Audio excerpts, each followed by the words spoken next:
बात। सबसे पहले बिहार चुनाव के नतीजों की करेंगे जो कि 10 नवंबर को आएंगे, लेकिन उससे पहले तीसरे चरण के चुनाव खत्म होने के बाद एक्सिस माई इंडिया और इंडिया टुडे ग्रुप के एग्जिट पोल से जो अनुमान निकल रहे हैं, अगर वो सही साबित होते हैं तो नीतीश कुमार के पैरों तले सत्ता की जमीन खिसक जाएगी। एग्जिट पोल के अनुमान ये बता रहे कि बिहार में बदलाव की बयार बहने वाली है। तो सवाल बस यही है कि क्या ये नया बिहार तेजस्वी यादव का होगा?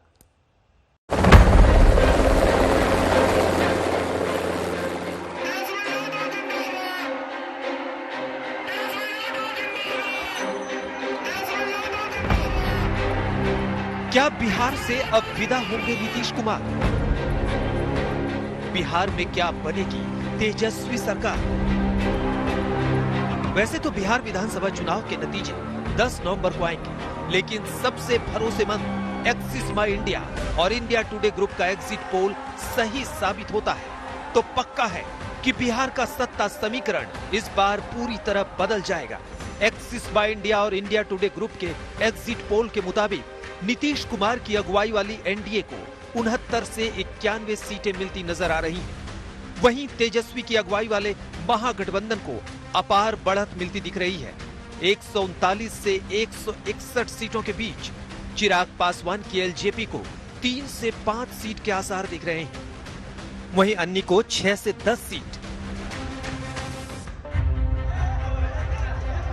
एग्जिट पोल के ये आंकड़े अब पार्टी के हिसाब से क्या आसार दिखाते हैं, ये भी देख लीजिए। एनडीए में बीजेपी को 38 से 50 सीटें मिलती दिख रही हैं, तो जेडीयू को 26 से 34 सीट, वीआईपी को 2 से 3 और मांझी के हम को 3 से 4 सीट। वहीं महागठबंधन में देखें तो आरजेडी को 94 से 106 सीटें मिल सकती हैं, कांग्रेस को 29 से 35 सीट, सीपीआई एमएल को 12 से 16 सीट, सीपीआई को 2 और सीपीआईएम को भी 2 सीटें मिल सकती हैं। हालांकि ये एग्जिट पोल है, अभी इंतजार फाइनल नतीजों का है, लेकिन ये आंकड़े सही साबित हुए तो मानना पड़ेगा कि लालू के लाल ने कमाल कर दिया।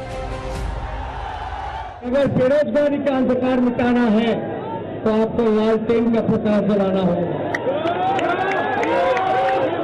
नीतीश जी कहते हैं ना कि तीर लालटेन का जमाना गया, बल्ब का जमाना आया है, तो हम उनको कहना चाहते हैं अब तो तीर का जमाना गया, अब तो मिसाइल का युग आ गया है। अब क्षेत्रवार सीटों का समीकरण देखिए कि एग्जिट पोल क्या बता रहा है। एग्जिट पोल के मुताबिक भोजपुर की 49 सीटों में एनडीए को 9, महागठबंधन को 33 और एलजेपी को 2 सीटें मिल रही हैं। चंपारण की 18 सीटों में एनडीए को 8, महागठबंधन को 10 सीटें मिल सकती हैं। कोसी की 31 सीटों में एनडीए को 8 और महागठबंधन को 23 सीटें मिल सकती हैं। मिथिलांचल की 60 सीटों में एनडीए को 23, महागठबंधन को 36 और एलजेपी को 1 सीट मिलने के आसार दिखते हैं। पाटलिपुत्र मगध की 61 सीटों में एनडीए को 26 सीटें, महागठबंधन को 33 और एलजेपी को 1 सीट मिलने के आसार हैं। वहीं सीमांचल में देखें तो एनडीए को 6 और महागठबंधन को 15 सीटें मिल सकती हैं। एग्जिट पोल के आसार अगर वास्तविकता में बदलते हैं तो मानना पड़ेगा कि तेजस्वी का बिहार के एक कोने से दूसरे कोने तक लगातार घूमना और लोगों के दिलों को छू लेना काम आ गया। 15 साल जो व्यक्ति रोजगार नहीं दिया, कारखाना नहीं लगा, गरीबी नहीं मिटा, वो अगला 5 साल काम करी। अब गरीबी खत्म करना था तो गरीबी के मुंह आते मजदूरों से फसल रहा तो मुंह फेर ले।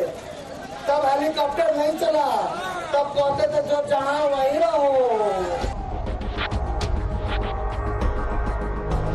चुनाव के दौरान एक्सिस माई इंडिया और इंडिया टुडे ग्रुप ने वोटरों की नब्ज पर हाथ रखी तो उससे निकले एग्जिट पोल से ये भी अंदाजा लगाया जा सकता है कि मुख्यमंत्री के रूप में लोगों की पसंद क्या होनी चाहिए। इसमें तेजस्वी यादव 44% के साथ बाजी मारते नजर आ रहे हैं। मुख्यमंत्री नीतीश कुमार को 35% लोग मुख्यमंत्री के रूप में देखना चाह रहे हैं। चिराग 7% और उपेंद्र कुशवाहा 4% लोगों की पसंद हो सकते हैं। अगर एग्जिट पोल सही साबित हो गए तो इससे यही राजनीतिक संकेत जाएगा कि मुख्यमंत्री के रूप में तेजस्वी के दावे पर लोगों ने मुहर लगा दी। अगर हमारी सरकार बनेगी तो मुख्यमंत्री, मंत्री या विधायकों का सैलरी भी अगर लेना पड़े तो हम लोग जो है उस सैलरी को हम लोग लेकर के नौकरी करने वाले जितने हमारे लोग हैं उनको देने का काम करेंगे और मुख्यमंत्री मंत्री विधायकों को सैलरी नहीं मिलेगी। एग्जिट पोल तो आ गए, अब इंतजार 10 नवंबर का है जो बताएगा कि अब की बार किसका होगा बिहार। आज तक